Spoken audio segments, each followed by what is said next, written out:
فيلمنا بيبدأ على جزيرة ونشوف ست عجوزة وهي بتحكي للأطفال عن بطل أسطوري اسمه ماوي، وده بيقدر يتحول لأي شكل هو عايزه من خلال خطاف صيد مسحور. ويظهر ماوي وهو معاه جوهرة جزيرة تابيتي، والجوهرة دي الجزيرة من غيرها بتتحول لظلام مخيف. ونشوف ماوي هو بيحارب قوة الشر وبتكسبه، وبعدها بيختفي ماوي وبيقع الخطاف والجوهرة في أعماق البحر. وبعد 1000 سنة تأثير قوة الشر دي بتكون موجودة وتحتل جزيرة ورا التانية. ونشوف بنت صغيرة اسمها موانا وهي متفاعلة جدا مع كلام الست العجوزة ومنبهرة بيه. وتقول الست العجوزة ان شخص واحد بس هو اللي هيقدر يقود رحلة ما وراء الجزيرة، وان الشخص ده المحيط هو اللي هيختاره علشان يرجع الجوهرة وينقذ الكل. وفجأة بيدخل والد موانا اللي بيكون قائد الجزيرة ويقول ان مفيش حد هيمشي ويسيب الجزيرة علشان المكان في الجزيرة امان وما فيهوش وحوش. وتفضل الست العجوزة اللي بنعرف انها جدة موانا تتخانق مع باباها، فبتسيبهم موانا وبتطلع على الشاطئ وتلاقي سلحفة بتحاول تساعدها وتدخلها المية، وبعدها بتلم الصدف.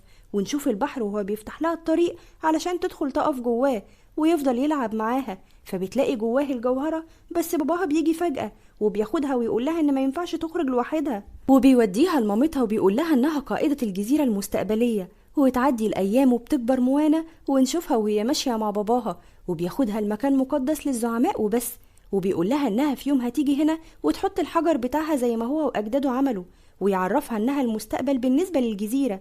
وتتأثر موانا بكلام باباها وتبدأ تساعد اهل الجزيرة في اعمالهم اليومية.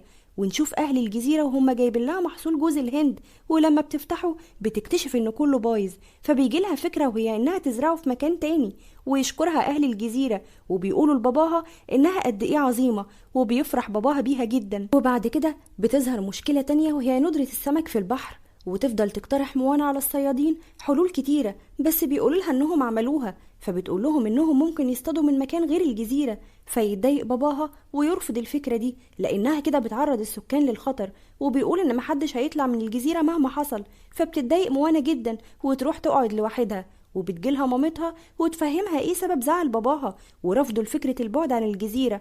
وبتحكي لها ان زمان باباها اخد مركب مع صديقه والموج كان عالي جدا وبيقع صديقه وبيحاول باباها انه ينقذه بس بيفشل، فعلشان كده مش عايز يكرر نفس الغلط تاني علشان ما يخسرهاش هي ولا اي حد من اهل الجزيرة. بس موانا برضو مش بتقتنع ومش بتسمع الكلام، وبعد مامتها ما بتمشي بتاخد المركب والخنزير بتاعها وتنزل بيهم المية، والموج بيكون عالي وبيقلبها من المركب هي والخنزير وتحاول تنقذه، لكن رجليها بتبقى بين الشعب المرجانية ومش بتعرف تنقذ غير نفسها.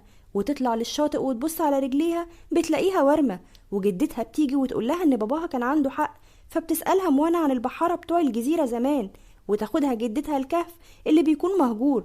فبتقول لها ان في قصة من قصص الاجداد بس مفيش حد بيرضى يحكيها لاطفاله، وبتقول لها انها لو دخلت الكهف ده هتكتشفها وتعرف السر المستخبي. وبتدخل موانا وتنبهر لما بتشوف الكهف من جوه وتشوف مراكب كتير ضخمة، فبتضرب على الطبول زي ما جدتها قالت لها تعمل، وفجأة النار بتنور وبتسمع أصوات غريبة، وبعدها بتعرف ان قبيلتها كانت رحالة. فبتسأل جدتها عن السبب اللي خلاهم يوقفوا ترحال ويقعدوا على الجزيرة، فبتكمل لها جدتها قصة ماوي وبتقول لها ان هو بعد ما اختفى ظهرت قوة الشر ودمرت كل مكان، فقرر قائد الجزيرة انه يوقف الترحال علشان يحميهم ويستقروا في مكان. بس قوة الشر فضلت تطاردهم من جزيرة للتانية، وبتقول لها ان المحيط اختارها علشان ترجع جوهرة تابيتي ويهزموا قوة الشر.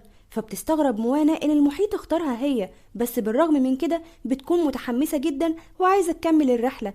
وبتروح لوالدها اللي بيكون عامل اجتماع لأهل الجزيرة وتقول لهم عن السفن وفكرة البحث عن ماوي، بس باباها بيتعصب عليها وبيقولها ان هو مفروض كان يحرق السفن دي من زمان، وبيرفض الفكرة خالص. وبعد كده بنشوف جدة موانا وهي خلاص هتموت، وبتدي لموانا سلسلة فيها جوهرة تابيتي وتطلب منها انها تروح ورا النجوم وتدور على ماوي. وتلبس موانا السلسلة وبتروح علشان تعمل اللي جدتها قالت لها عليه، وتاخد مركب من المراكب اللي موجودة، وبتتفاجئ ان الديك بتاعهم ركب معاها بالغلط وتنزل المحيط لوحدها، وتحاول طول الطريق انها تواجه موج البحر اللي بيكون شديد جدا وتنام غصب عنها، بس موج البحر بيصحيها علشان ما تتوهش. وفجأة المركب بتتقلب بيها وبتقع في المية، بسبب الأمواج والجو الشديد، وتصحى تاني يوم وتلاقي نفسها مدفونة في رملة. فبتقوم بسرعة وتطمن على سلسلتها اللي فيها جوهرة تبيتي، وتكون متضايقة جدا من المحيط لأنه بدل ما يساعدها بيرميها في جزيرة لوحدها. ولما بتركز في المكان اللي هي فيه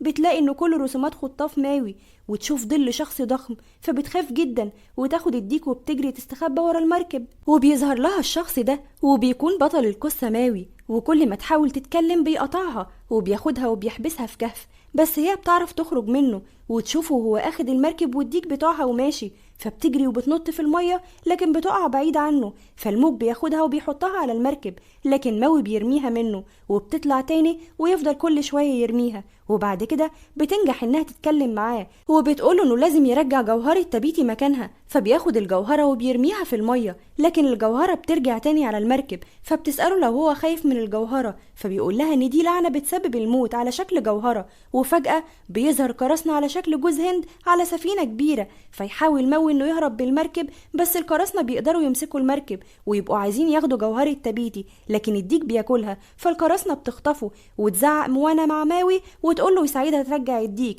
لكنه بيرفض. وتروح موانا لوحدها تحارب القراصنة وبتنجح في ده وتاخد الديك وترجع المركب. ووقتها الديك بيطلع الجوهرة من بقه وبتاخدها موانا، وينبهر ماوي من شجاعتها وبيقول لها ان رحلتها لسه طويلة وهتقابل مواقف من دي كتير، بس بالرغم من كده بيرفض انه يشاركها الرحلة دي. وتحاول موانا انها تقنعه وتعرفه انه بالنسبة للناس مش بطل زي ما هو فاكر، وانه بالنسبة لهم واحد سرق الجوهرة اللي تعتبر قلب جزيرة تبيتي، وبتقوله ان لو رجع الجوهرة هيبقى البطل اللي انقذ العالم ورجع كل حاجة زي ما كانت. فبيوافق وبيقول لها انه محتاج يرجع الخطاف المسحور بتاعه الاول، وبيتفقوا مع بعض انهم هيرجعوا الخطاف سوا. وبيتجهوا لتبيتي وتطلب موانا من ماوي انه يعلمها ازاي تبقى بحارة كويسة وازاي تقدر تتحكم في المركب. وبعدها بنشوفها وهي نايمة وبتحلم حلم يخوف، فبتقوم مخضوضة وتلاقي نفسها في مملكة الوحوش اللي بيكون فيها الخطاف. فبيقول لها ماوي انها تستناه في المركب لغاية ما يروح يجيبه ويجي،